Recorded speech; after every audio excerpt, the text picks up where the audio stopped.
Hey everybody, it's Mike. I don't know if I timed this right or not, but anyway, we're live now, and I want to ask and further explore the question of whether or not borderlines have the ability to have mature feelings of love towards their intended partner. So, before we go any further, I am not a borderline. I am somebody who has been in a relationship with a borderline, an untreated, undiagnosed borderline, and it was incredibly toxic for me, and I survived that. And if you want to know how to do that, click the join button, which is right next to the subscribe button, which you should also click, and you can learn how I got to a place of healing. So I love to respond to comments, and by the way, if you leave a comment on my channel or on the live stream, everybody in the world can see it. So I assume that you want to have some kind of a dialogue, especially if you're wanting to challenge me on my position, which is fine. I believe in free speech and all that kind of stuff. But bear in mind, that opens things up for me in this sort of unfair scenario where I get to do all the talking and you don't, and I get to, psychoanalyze what you're saying. But I do that because I think that this is an extremely important conversation to have between borderlines and non-borderlines. And I do not tailor my videos. Excuse me. I do not tailor my videos for borderlines. I tailor them for non-borderlines who have been in toxic, destructive relationships. If you're a borderline and you have great relationships, this channel is not for you. If you're married to a borderline, or you have relationships, or a friend of a borderline and you don't have any problems, this channel is not for you. This channel is for non-borderlines who have been in relationships with undiagnosed, untreated, and or toxic borderlines who have experienced tremendous pain and who are trying to get their lives back together and trying to figure out how to recover. That's what this is for. So, everything that I say on this channel is based on my observations, my personal experience, and my research, and my interaction with other people, both non-borderlines and borderlines. So I'm constantly open to evolving my state of mind, which if you watch my channel from the beginning of time that I started it until now, you'll see that I've evolved in a lot of ways. But one thing that keeps popping up is my experience, and of course this is not just mine, other partners of borderlines have this experience as well, is that there's this feeling that borderlines really do not fully comprehend the fallout from not only their internal experience, but their interaction with other people, especially people that they love. So I'm going to just go straight into a comment that somebody wrote who says that she's a borderline. I have no reason not to believe her. But let's get to the comments here. So let's get to the comments. Sorry, forgive me for not being ready, but let's get going. Let's just go straight here. So this person says, raining patchouli, which I don't know if I like that or don't like that. I like the smell of patchouli. I'm not sure I want it raining on me, but that has nothing to do with her comment. She does have a very well-crafted, intelligent comment. So let me just read it, and then I'm going to give you my thoughts on it having to do with this. So she is responding to my video, Dating a Borderline, Your Relationship is Not What You Think, The Illusion of Intimacy. And I go into depth talking about how for the codependent, they are projecting and transferring onto the borderline a depth and a bond and intensity which really is not there. And I'm sure I talk about how the borderline is projecting onto the codependent their unresolved issues, their regressed infantile experience of both positive and negative. They're projecting that onto their partner. And so the end result is that after all is said and done, the conclusion that I make is that that the love is not real on either side, that it's not real love. It's not based on a true bond. It's not based on true interaction of love and counter love actions. It's based on just a bunch of projections and transference. And I think I make the statement that what you really love about your relationship with the borderline isn't the actual love that is there, but the promise of love that never materializes. So let me be clear again. I'm assuming this person, Raining Patchouli, I assume this is your only video that you've watched of mine. I could be wrong about that. Maybe you've watched others. If you haven't watched others, watch more of my videos so you'll get a larger context of what I have to say both about borderlines and non-borderlines. So I am not saying that borderlines don't feel an emotion that they perceive as love. I'm not saying that. And I'm not saying that they don't have the experience of feeling empathy. I'm not saying that either. So what the heck am I saying? Let me just go ahead and read her comment because I'm starting to get lost in my own over-intellectualization here. So she says, I love that you're covering this topic so closely. However, me being a borderline myself, I'm holding a job and I'm accomplished. With borderlines, we can hyper-focus on one thing and master it to success. I do also want to add borderlines do feel and empathize. That's what sets us apart from the male counterpart of a male narcissist who is socially raised to stuff their feelings and underfeel them. We feel things twice the normal feelings. We are also self-aware and the most treatable condition without medication. I'm assuming between the two. Yes, men who are codependents attract to us, but most codependents are only one trait away from narcissism themselves. And the crazy-making psychology loop is that narcissists create borderlines and CPTSD, which is also identical to borderline. It's complex. It may take her years to detangle whether or not she's a true borderline. I think she's talking about my borderline ex that I talk about in that video. And then she has a suggestion for me. I suggest you focus on your reasons that are deeper than, quote, codependent, and have an open mind to consider you two may be cluster B. Sincerely giving my input. So I appreciate your sincere input. I believe that your intentions for giving this input are good. I think you want to also perhaps defend borderlines in general. I think it's possible that you may have felt understandably that I was targeting borderlines and judging them and what do people call stigmatizing BPD. So let me just have a general experience of that comment. And this is something that I experience with borderlines a lot, both in and out of recovery.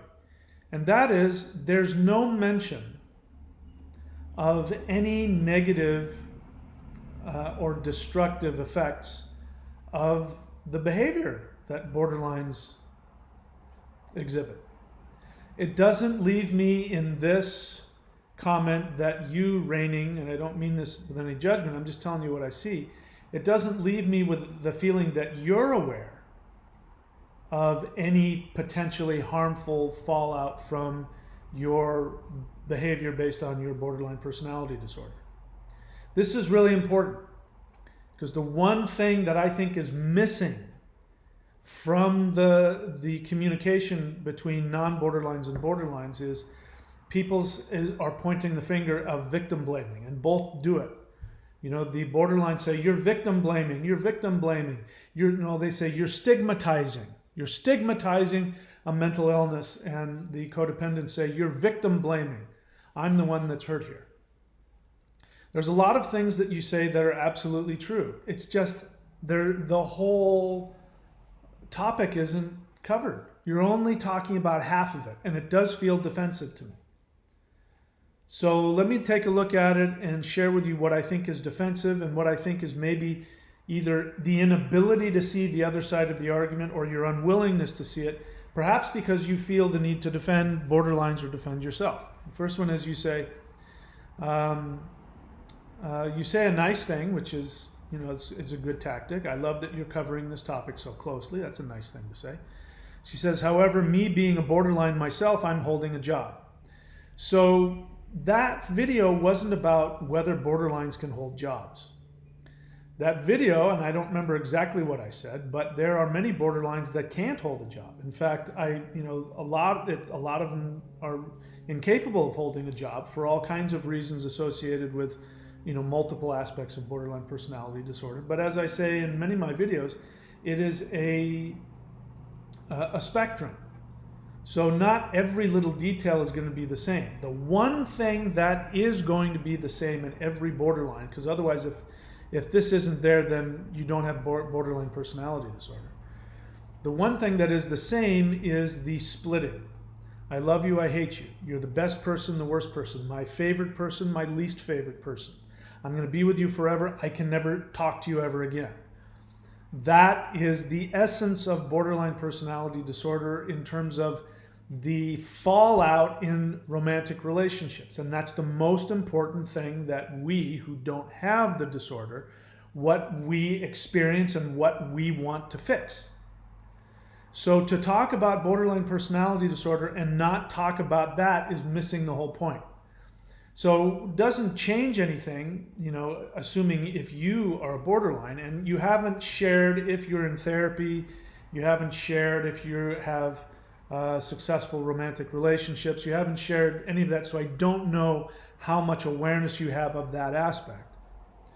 But just because you're able to hold a job, and that's great that you can, that doesn't mean that you have the ability to create a stable, loving, ongoing relationship. And that's what this is all about in terms of this channel.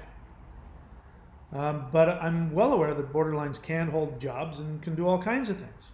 The one thing they can't do is regulate their emotions having to do with attachment.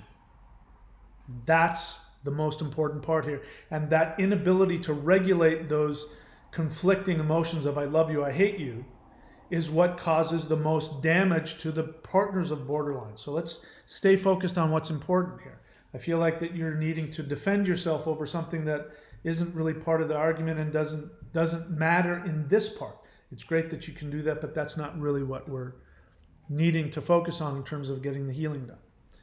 So you talk about how you're able to master things to success because you can hyper-focus. And then you say, I also want to add borderlines do feel and empathize. I have never said, and if I have, it's been in the context of I'm trying to make a point. But on the whole, if you watch my channels, I'm very clear that borderlines feel very intensely. And it is that intense feeling that actually is part of the emotional dysregulation dynamic. And the question of, what is the value of those feelings, that's worth looking at. Now, you're not the only borderline that has said we do love.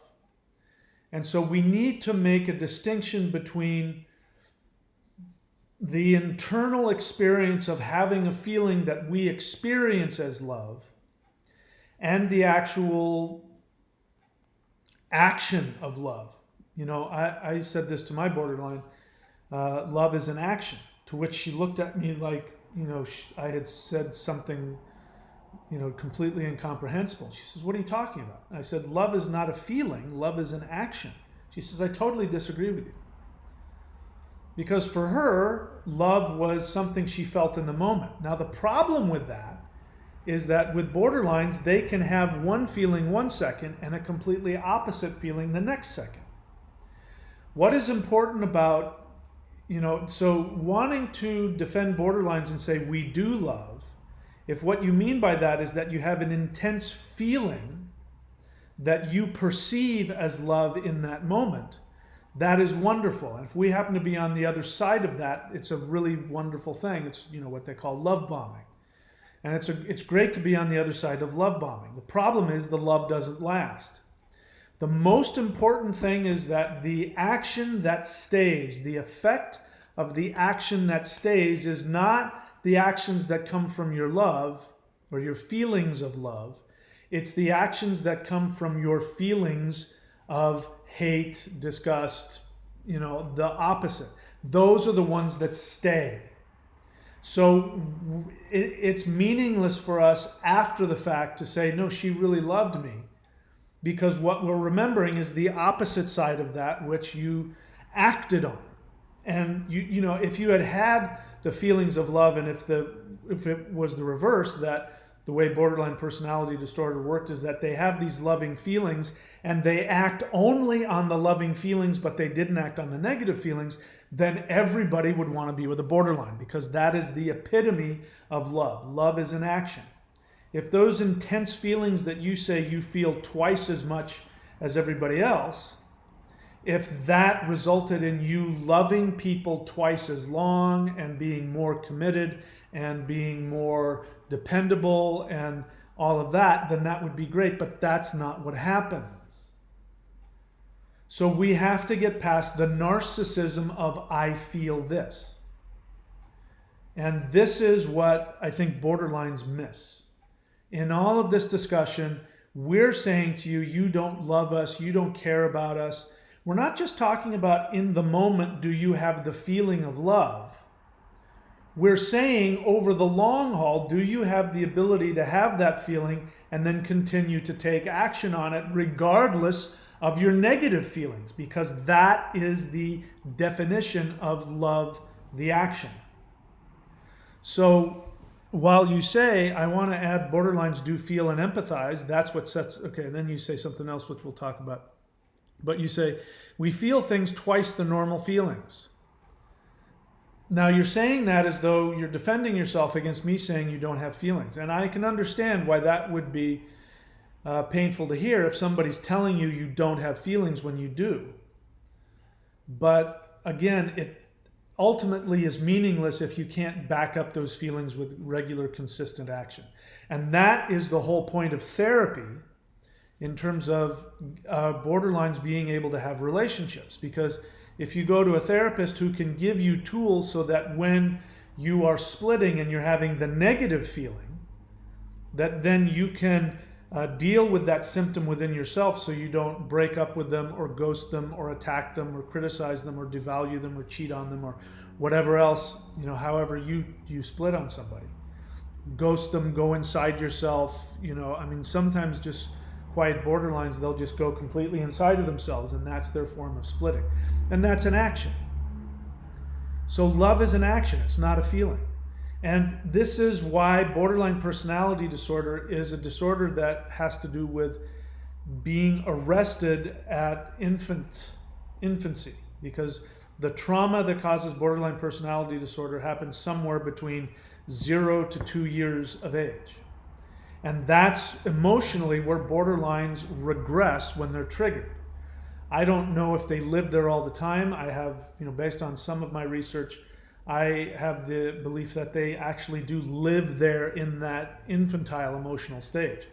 So the other thing that's important to understand is that you may be mistaking intense infantile need for love. It feels, it has that intense feeling of love, wanting to connect. But if you've never moved past that, then you don't know the difference.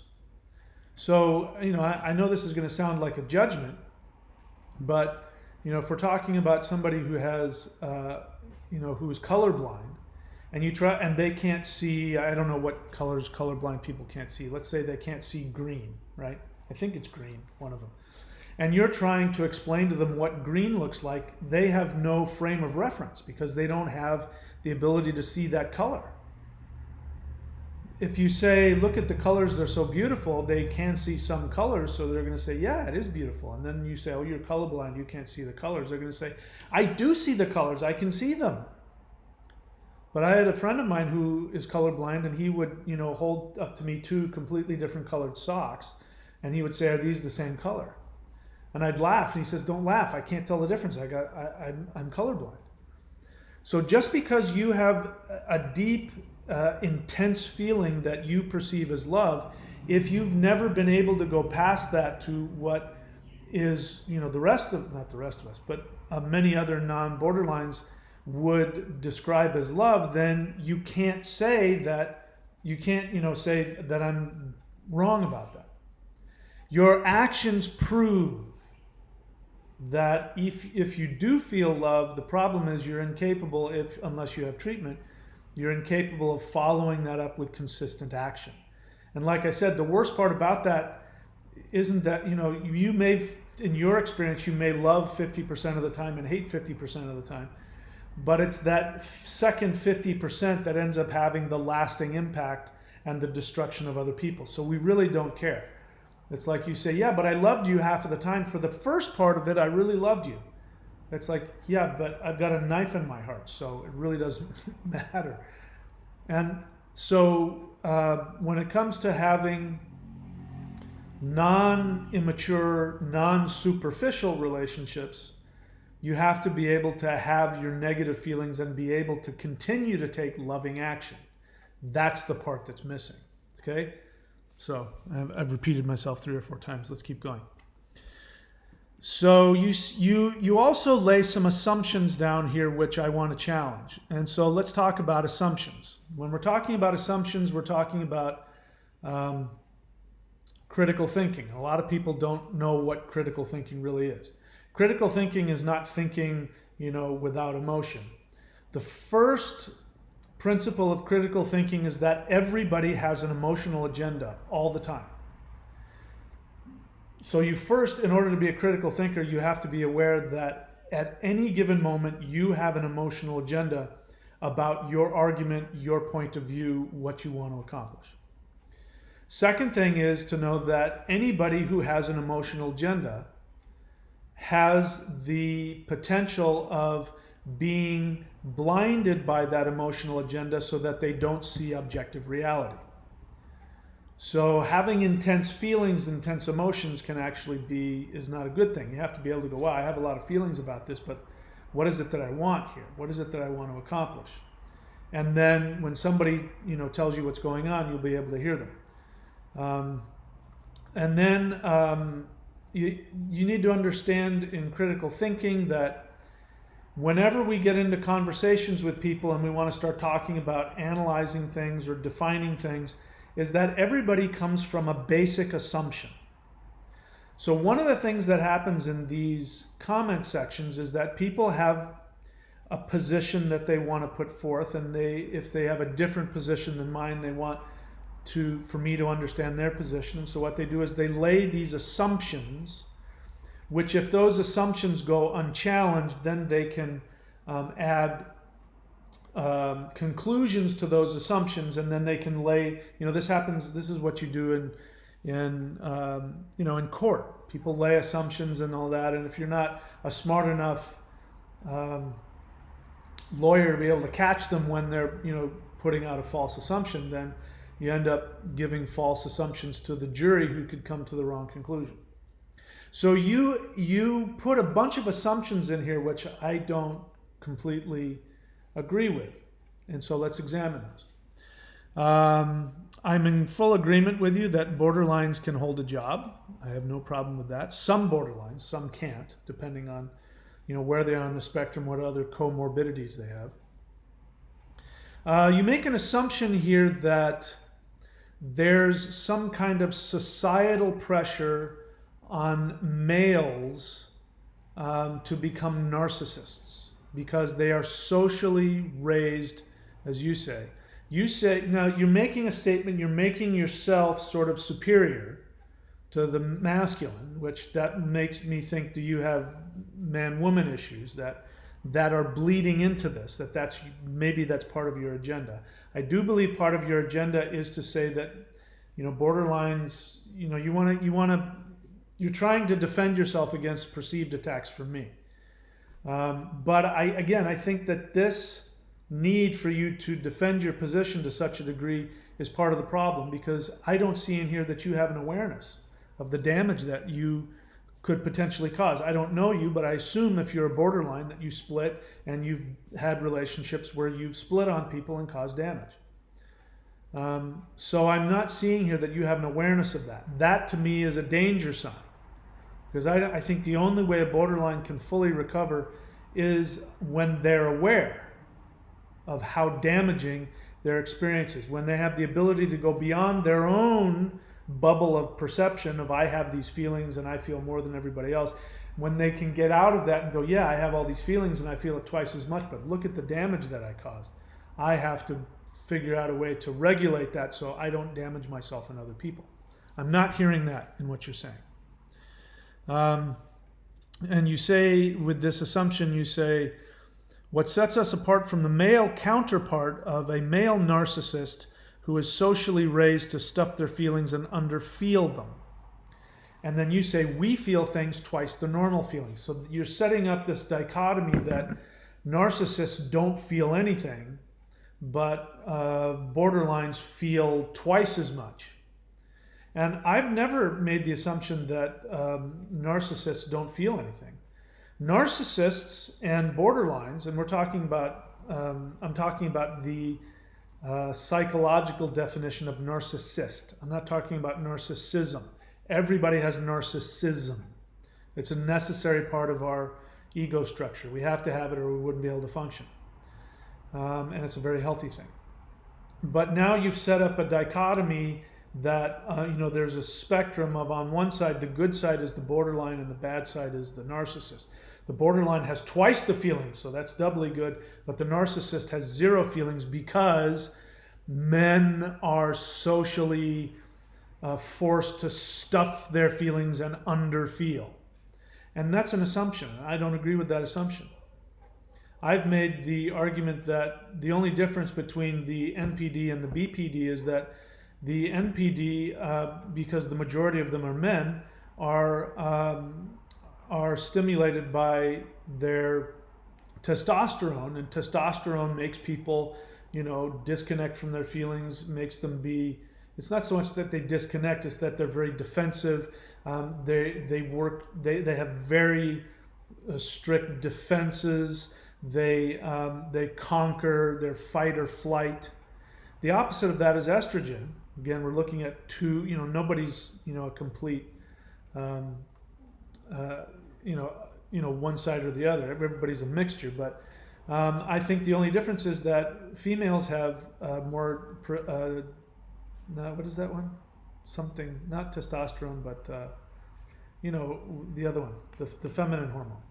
That creates bonding and nurturing and love and all of that. So each side is responding extremely from their hormonal perspective. And so the borderline is no different from the narcissist, except that instead of having these rigid defense and alpha male conquering type of defenses, they have more of the feminine type. So that will intensify their desire to connect. It will intensify their loving feelings. It will intensify that. But it doesn't change what happens. They split. It doesn't change that. I think NPDs split as well. They just come at it from a different perspective, and our experience of and here's something that borderlines need to understand. From our perspective, the end result is there's no difference between the NPD and the BPD. The damage is the same, and we end up walking away feeling exactly the same, which is you lied to us, you set us up, you manipulated us. Now, I spend a lot of time on my channel actually helping partners of borderlines understand that borderlines don't do that. Whereas NPDs do seem to, and I think that's all it is, they seem to plan out your demise. But I think their initial desire is exactly the same. They want love and they want connection, and they've been so damaged that they don't know how to experience that, so they act like a typical guy. They're going to conquer and control and do all the things that guys do. So that's why narcissists come across as these evil geniuses that are going to plan things out from beginning to end, because men are conquerors and women are nurturers. Again, these are extremes. But we hear people talk about fight or flight as being part of the amygdala or the reptilian brainstem. But there's another aspect to that which is also tend and befriend. This is where then you're right about this, this is where the codependents come from. Codependents come from tend and befriend. That doesn't make it any less manipulative or destructive. It doesn't make it any less narcissistic or selfish. It is. It's just, on one side you have fight or flight, and if that doesn't work, then you have to do the tend or befriend. It's coming from the same feeling of survival and feeling that your life is in danger. Both of these, NPD and BPD, NPD and BPD come from somebody who is in a constant state of trauma and turmoil and a constant state of survival. And, having been with my borderline, I'm absolutely convinced that at least the time I knew her, she was 24 hours a day, 7 days a week, constantly in that state of feeling like she's about to die. And even though she had these very sophisticated facades and techniques and other things, it didn't change the fact that the motivation for all those, even the love bombing, was coming from an intense need to overcome this fear of death.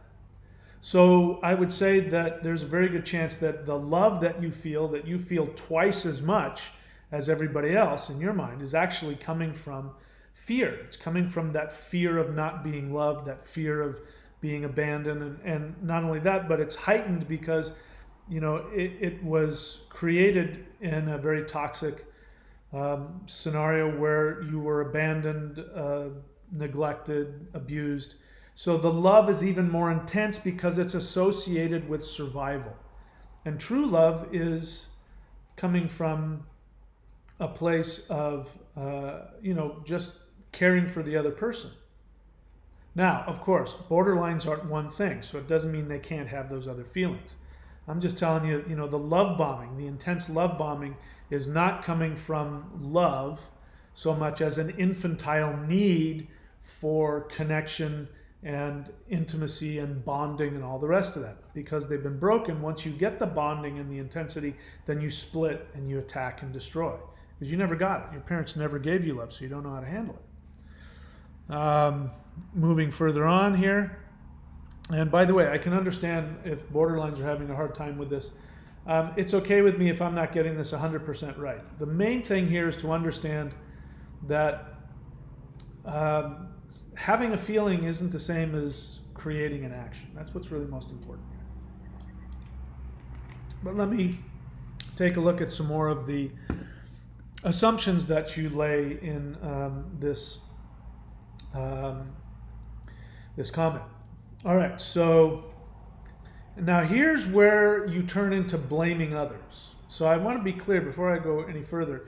What you do here, and it's pretty sophisticated, it's a pretty sophisticated kind of manipulation of the conversation, where you lay the foundation for you actually do love, you love more than anybody else, and we're better than the males because males don't have any feelings and we have them all, and we actually really do love, and I can hold a job and I do this, and oh, by the way, codependents are the ones who make us borderlines to begin with, so it's not our fault. Now, you don't say it that way, but that's the end result of what you're saying here. So you say, most codependents are only one trait away from narcissism themselves. You're making a distinction between BPD and narcissism. I'm not. BPDs are vulnerable narcissists. Having said that, I am in complete agreement with you. Codependents are one butt hair away from being borderlines and or narcissists. I'm in total agreement with you. It's because it comes from the same thing. Now, codependence. I had this last time I was doing a live stream. Was that a codependent came on and said that there is the spectrum of, on the one side you have an empath and on the other side you have a psychopath. or a sociopath. And she's trying to say, I'm a codependent, meaning I'm an empath. I'm on the good side. I'm one who loves. The other side is the sociopath. You're making that same dichotomy between yourself and the narcissist, and then you throw in there, before anybody sees it coming, you throw in this left hook of, and oh, by the way, codependents are narcissists. So we're really the victims here, not you guys. Let me read it again. You said, we feel things twice the normal feelings. We are also self-aware and the most treatable condition without medication. I don't know what that means. You mean in the history of any mental illness, you're the most treatable? So now you're setting yourself, you see what I mean? That's that extremism that goes with, these kinds of along with these kinds of mental disorders, codependents also do the same thing. I'm an empath and you're a sociopath. And by the way, codependents do the same thing. If I don't agree with a codependent, they call me a narcissist. If I don't do what they say or believe what they say or buy into what they say, I'm magically a narcissist. You're doing the same thing here. We feel things twice the normal feelings. We are also self-aware and the most treatable condition without medication. Yes, men who are codependents attract to us, but most codependents are only one trait away from narcissism themselves. And the crazy-making psychology loop is that narcissists create borderlines and CPTSD, which is also identical to borderlines. So you've slipped in there, like you just right under there. You slipped in this that codependents are narcissists, and narcissists are the ones who create borderlines. And so therefore you hold no blame for anything that happens. That narcissists create complex post-traumatic stress disorder, and you're saying codependents are narcissists. And that just means that anybody who gets attracted to you and is in a relationship with you, he's going to be a codependent. So he's the one that's starting this psychological loop, and he's the one that's abusing you with his narcissism, which is only going to create your CPTSD. Do you hear that? So that, again, this is the problem, my experience with borderlines, is that they don't have the ability to see their part in it. And if they do, perhaps you do, because a lot of times borderlines get into an argumentative frame of mind where they want to argue with you, when in reality they know what's going on. They just can't stop themselves from being defensive. That's just like a narcissist, by the way. That's their form of narcissism, is that even though they know what they're doing is wrong, they can't stop themselves from the splitting, from the attacking, from the negative aspect of it. So it makes me wonder, is that happening here? Maybe, maybe not. And then you say, talking about my ex, it may take her years to detangle whether or not she's a true borderline. I could care less. It's none of my business what she does or doesn't do. In order to heal, I have to be aware when I'm in something toxic, and it was extremely toxic to me, and there was no hope of her ever being able to love me. And if there is, she would have to be in therapy for 10 plus years. So it's none of my business how she tangles or untangles it. I could care less. And there's no doubt in my mind that she is. But you're right about one thing. She's going to have to come to that conclusion in order to get help. And until she comes to that conclusion, my opinion is completely worthless and means nothing. And what she does or doesn't do is none of my business. The only thing that is my business is what I need to do to protect myself and what I need to do to be kind to her. And because I was a codependent, and because the last thing she needs is to be in a relationship, the kindest thing I could do was leave. So I say that to everybody. Anybody who's in a relationship with a borderline, unless your relationship is great, they've been in therapy for 10 plus years, outside of that, the kindest thing you can do for them is to leave, because you're not helping them. You're not helping them in the slightest. You're not giving them any reason to look at themselves and get help and fix their issue. And besides that, you'll never get what you want. So I used to say the kindest thing was to tell them that to give them a year, and if they've been in therapy for a year. But I don't even think you should waste your time doing that. If you're meant to be together, you will be, and if not, you won't be. And so you should say, this is really painful and destructive to me, and it's best if I leave, and it's nothing personal, but I have to go, no contact.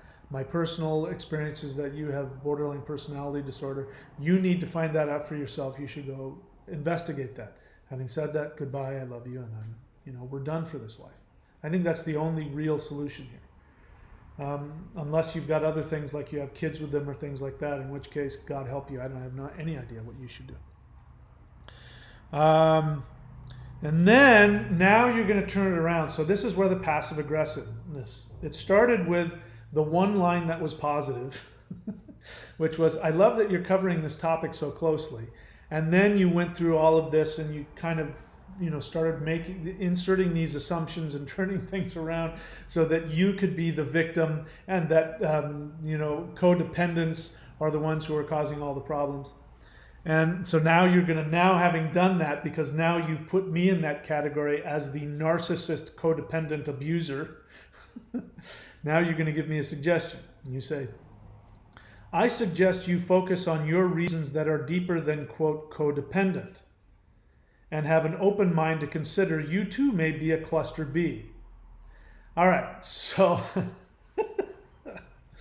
so now that you've put me in the category of the narcissist abuser, because I'm a codependent, now you want to minimize the label of codependent.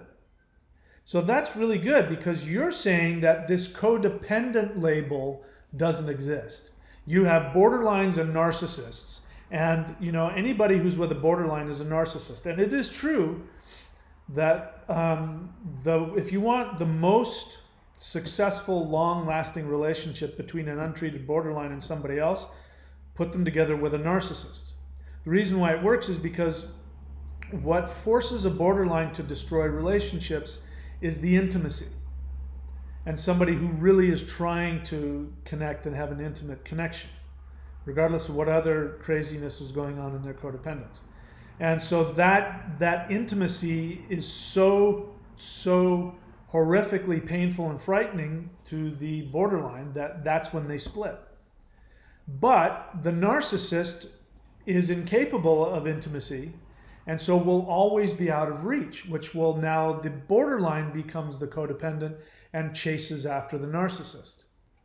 So I understand why you want to turn me into a narcissist, because you want to see all relationships that way based on what I'm hearing you say. Because again, I don't hear you taking any responsibility. I'm not judging you.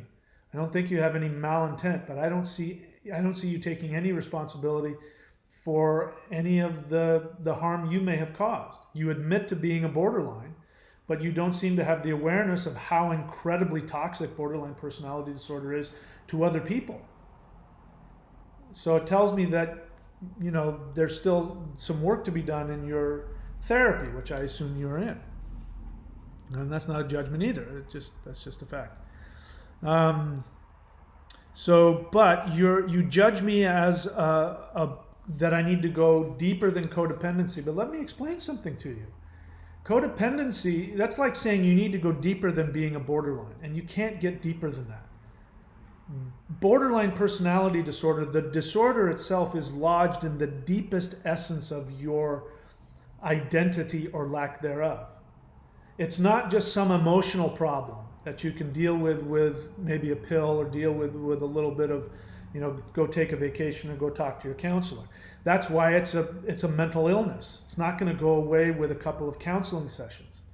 You can't get any deeper than that. Codependence is like that. It is just as deep of a disturbance. It's not a disorder, and it's not technically a mental illness, but it acts like one. And it has the same effects. And so telling me that I need to go deeper than codependence means you don't understand how deep codependence is, which tells me you don't have any empathy for your partners. You don't have any empathy, or you don't have enough empathy to see how deeply damaged they are, and that they have the same damage that you have. You're not seeing the connection between the two. They're the enemy. They're the narcissistic abuser on the other side of the spectrum. And now that you've put me in that, You now want to tell me that I'm a narcissist. You don't come out and say it. You say, I should have an open mind to consider that I too may be cluster B, which means you have already judged me as a narcissist. So this whole thing, you're coming from, you see me as the enemy. I said something about borderlines that makes you feel the need to defend yourself and prove that I'm the problem and I'm the narcissist, and that if I, that I need to look at myself, that it's my fault. In fact, I and every other codependent are responsible for all the borderlines in the world. And maybe you're aware of that, maybe you're not. But the main point of all this, I did enjoy that. I did enjoy looking at all that. But the main point of all that is that borderlines do, and there's again a spectrum, so not all borderlines the same. But if we're talking about hardcore borderline personality disorder, and when a borderline is in their splitting, either loving or hating, the love that they experience is an internal experience. And it's really important to be able to look past the internal experience and understand the effects of your actions. And mature love goes beyond the internal, intense, squishy feeling. It's not enough. That's what marriage is all about. My experience with a lot of borderlines is they don't understand commitments. They don't understand, a lot of them don't. Maybe you do, but a lot of them don't. And they have no problem going from one person to the next. The borderline I was with, she threw around the word love all the time. But she didn't make a distinction between the love that she had for me and the love that she had for her best friend and the love that she had for her ex-boyfriend. She didn't make a distinction. And she could, in her mind, at least from what I saw, the brief time I was with her, which still I can talk about how she violated that, she could at least intellectually make the understanding of what a commitment meant. And she definitely wanted me to abide by a commitment and not date anybody else. But for her, she had to force herself to do that because there was no problem going from one person to the next. Because they can't differentiate. Because everybody is, the essence of borderline personality disorder, at its essence, is that you project onto people your experience, both positive and negative. So the love that you feel if you are borderline and you are in a regressed state, listen to all that, you're projecting your feelings of infantile love that you want to have towards a parent, and you're projecting it onto your partner. That doesn't make it love, because it's just as easily replaced with the projection of repulsion that you might have 2 seconds later. All right? So I don't know if I made my point well enough, but I did my best. I'm happy to take any questions. I didn't bother to see how many people are watching. Let's take a look. It looks like there's only one person, but let me refresh this. All right, so I prefer to take honest questions. Bear in mind, if you drop a comment, if your comment is, if there's unconsciousness in it, I'm going to come after it. So you might be thinking that you're cute or something like that, but you're much better off asking me an honest question, because then I can give you my opinion. Otherwise, I'm going to do what I just did to this poor person, and I'm going to slice you apart. I don't know what that means. Keep your friends close, keep your enemies closer. I don't know what that means. That's kind of a sarcastic dig, I suppose, against borderlines. I don't have any judgments on borderlines. Borderlines want to be loved. They want to be loved more than anything. That is an honest, sincere desire. I don't see them as these evil geniuses. If they have comorbid NPD, then they might be more manipulative. They might plan things out. They certainly can plan out all kinds of horrible ways to, when they're splitting on you, to harm you. But I don't think they go into it that way. I don't think that they look at somebody and think, ooh, I'm going to mastermind how to destroy this person. So, that's what I hear in that. It just sounds, kind of backhanded and sarcastic. And I really don't I have nothing but compassion for borderlines. And if there was one mental disorder that I could snap my fingers and make go away, it would be cluster B personalities of all kinds. Because I really do, I wouldn't wish that on my worst enemy. All right, so you've got your opinion on that. All right, so I don't see any more questions, so we can leave it there. So, if you are a survivor of a relationship with a borderline, then click the join button, which is right next to the subscribe button.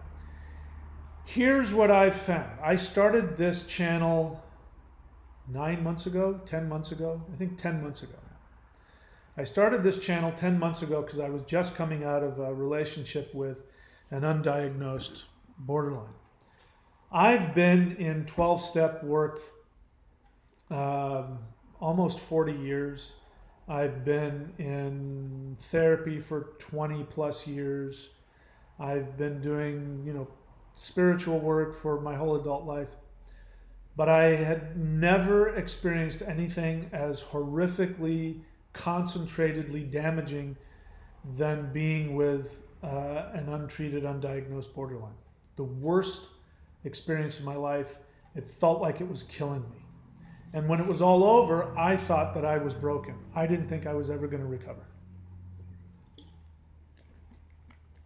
And I felt like a feral dog. I felt so unlovable, and I was crazy. And I talk about that when you get involved with a borderline, an untreated borderline, it's like getting bit by a zombie. Because, the whole, narrative of the zombie is you get bit and then you get infected by the bacteria or whatever it is, and then you become a zombie. And I was thinking like a borderline. I felt like a borderline, and it took me and on top of that, I was just filled with anxiety. I couldn't get her out of my mind. It was just horrible. And the devaluation that she put me through and what she did throughout the relationship, but at the end of the relationship, the way that she ended it, which, thank the gods I had the ability to go no contact, because who knows if she would have hoovered me back in. She probably would have. But I had enough, that was so painful what she did. It was so damaging to me that I at least had enough wherewithal to go completely no contact. And then I had to do a 3-pronged approach to heal. I knew going into it that, when I was doing this channel, that a lot of people weren't going to be able to snap out of it as quickly as I did, because in a matter of 2 months, I was completely healed from that relationship. And I am in a state of ongoing healing. Doesn't mean that I'm not vulnerable to, stepping into a landmine again. It just means that I have to do the work. And as long as I do the work and stay aware, there's a good chance that I'll never be with a borderline again. And a lot of people come out of these relationships with borderlines and they are just completely devastated and destroyed, and they're filled with the rumination, which is just a euphemism for obsession. They're filled with self-hatred, shame, tremendous anxiety, and doubt. And in fact, they become so warped by it that they can only have relationships with borderlines. And I remember at one point thinking, where can I find another one? I remember thinking that. I don't want to undervalue or minimize the pain of what happens. But in my experience, and I'm talking to people who sometimes 10, 20, 30 years after the relationship, they're still wrapped up in all of that pain. It's still destroying them. Or in a lot of cases, there are people who are just completely numb. They don't have anger. They don't, they're just numb. They're like they've become a zombie. And so if you want healing from that, there's a 3-pronged approach. Now, the join button here is for you to take advantage of, so I can tell you exactly what I did. And if you follow what I did, you might be able to accomplish the same thing I did. But if you don't want to do that, then here are the 3 things. 1, in order to survive, you need therapy. You need to talk to a therapist who's qualified in codependence and cluster B relationships. Number 2, www.coda.org. Go there. It's free. It's the first one you say, oh, I can't go to therapy because it costs money, or I can't do it in my country. Well, that's fine. You go to coda.org. It's free. You can go there right now. There are Zoom meetings that don't cost anything, and they have all kinds of resources available for you. And go up there and say, I'm brand new to this. I need a sponsor to walk me through the 12 steps. And then the third one is daily meditative practice. Those are the three things that I did. You want to know exactly how I did it? Click the join button and join at the super empath level and see if it works for you. You got nothing to lose except your pain. And anybody who likes to come on this channel and, like I do, you want to talk about how, painful it is to be with a borderline, I'll be right there with you, but I'm going to have very little sympathy for you if you're not willing to do the work to get well. And a lot of people aren't. A lot of people are in denial and they don't want to heal. It sounds strange. You'd think, why wouldn't they? But, codependence, like borderline personality disorder, is one of those dysfunctions that tells you it doesn't exist. And so there's a lot of people that really struggle with it. So you don't have to have it all together. Go and, anyway. Done my business now, so if that's helpful to you, go ahead and do that. Anyway, I don't see any more questions here. Nope. So I'll go ahead and call it an evening. We've only got 7 people watching anyway, so that's right. It's the middle of the night pretty much everywhere, so that's it. All right, so that's it for me, everybody. Thank you so much. Have a beautiful afternoon, day, or evening. Stay safe. I just heard that Donald Trump, irony, just got COVID. And so anything can happen. That's all I can say. All right, so I wish them all, I wish them a quick and speedy recovery, and I wish everybody else to stay safe and stay healthy, and hope you find everything that you want out of life. All right, that's it. I'll talk to you guys later.